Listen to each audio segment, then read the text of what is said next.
मैं भूल गया अपनी बच्चियों और बेटियों और अपनी बहनों से, अपनी औरतों से।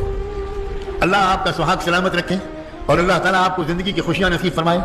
मेरी बहनों, बेटियों और बच्चियों, तुम समाज का इंतहाई अहम तरीन हिस्सा हो। याद रखना, इस्लाम की हिफाजत में जितना हिस्सा मर्दों का है, बार बार तारीख ने बताया, कभी कभी उससे ज्यादा हिस्सा तुम औरतों का रहा है। कोई भूल सकता है इस बात को कि सबसे पहले ईमान लाने का शरफ एक औरत को मिला है, माँ खदीजा रज़ी अल्लाह अन्हा को। अरे औरतों, तुमको कुर्बान हो, तुमको मुबारकबाद हो। औरतें बाजी ले गई। हजरत खदीजा सबसे पहले ईमान लाई।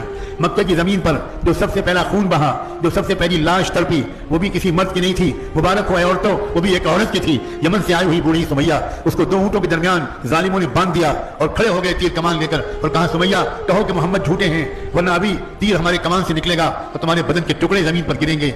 हजरत सुमैया ने अपनी बूढ़ी कमजोर आवाज में जान डालने की कोशिश करते हुए बुलंद आवाज में फरमाया, अशहदु अल्ला इलाहा इल्लल्लाह व अशहदु अन्ना मुहम्मदर रसूलुल्लाह।